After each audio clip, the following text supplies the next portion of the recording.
Shalom pendengar yang dikasihi oleh Tuhan. Jumpa kembali di program Renungan Harian.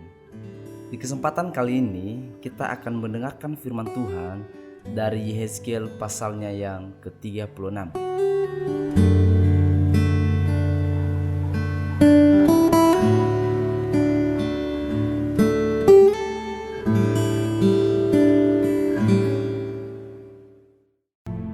Hai anak manusia, waktu kaum Israel tinggal di tanah mereka, mereka menajiskan dengan tingkah laku mereka.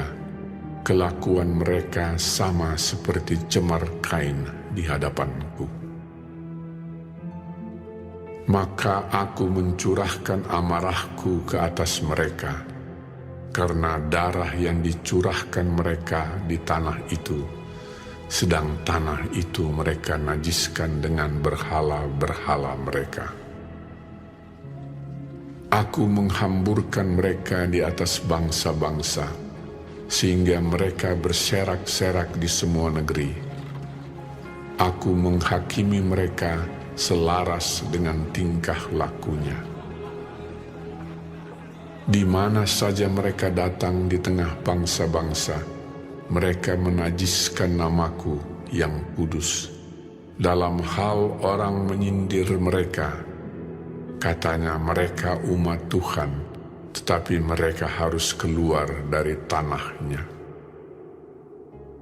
Aku merasa sakit hati karena namaku yang kudus yang dinajiskan oleh kaum Israel di tengah bangsa-bangsa di mana mereka datang.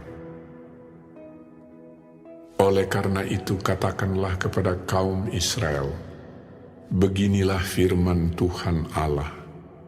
Bukan karena kamu aku bertindak, hai kaum Israel, tetapi karena namaku yang kudus yang kamu najiskan di tengah bangsa-bangsa di mana kamu datang. Aku akan menguduskan namaku yang besar yang sudah dinajiskan di tengah bangsa-bangsa dan yang kamu najiskan di tengah-tengah mereka. Dan bangsa-bangsa akan mengetahui bahwa akulah Tuhan. Demikianlah firman Tuhan Allah, manakala aku menunjukkan kekudusanku kepadamu di hadapan bangsa-bangsa. Aku akan menjemput kamu dari antara bangsa-bangsa dan mengumpulkan kamu dari semua negeri dan akan membawa kamu kembali ke tanahmu. Aku akan mencurahkan kepadamu air jernih yang akan mentahirkan kamu dari segala kenajisanmu, dan dari semua berhala-berhalamu aku akan mentahirkan kamu.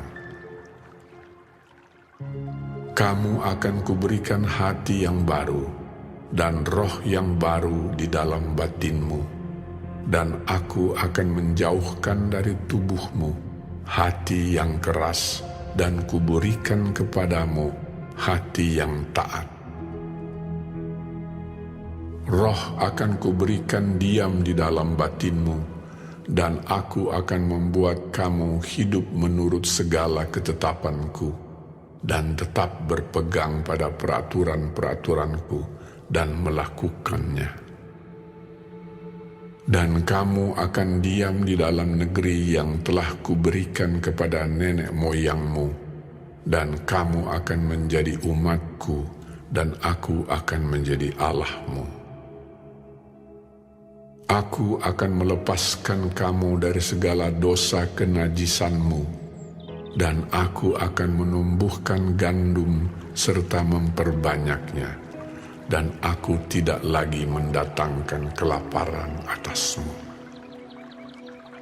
Aku juga memperbanyak buah pohon-pohonanmu dan hasil ladangmu, supaya kamu jangan lagi menanggung noda kelaparan di tengah bangsa-bangsa.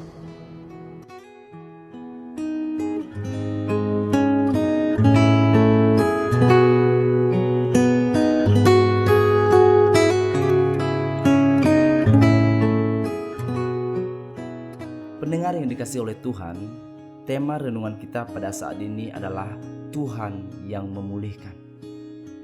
Pendengar yang dikasihi oleh Tuhan, Yehezkiel pasal yang ke-36 mencatat nubuat tentang pembaharuan Israel. Tuhan mengingatkan umatnya bahwa dosa mereka yang mengerikan membuat mereka dibuang ke Babel.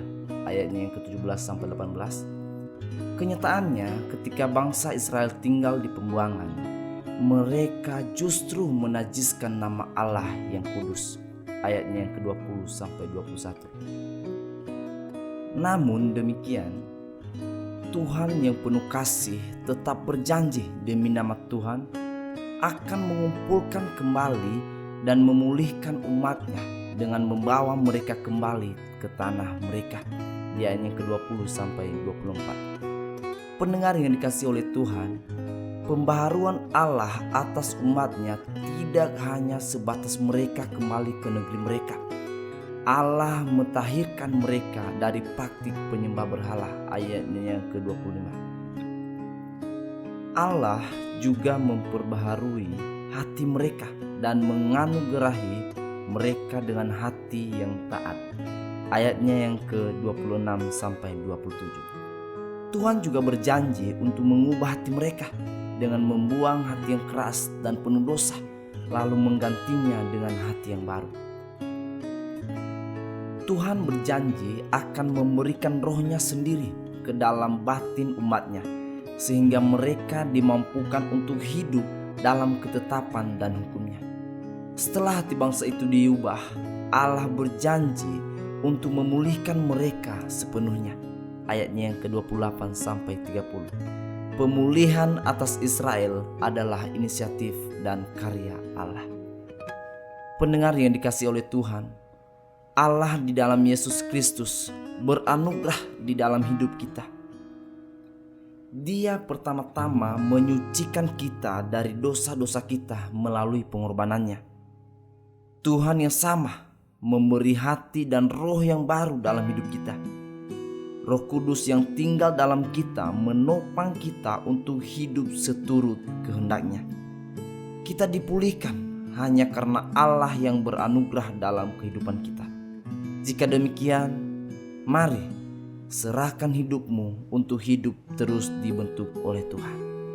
Amin.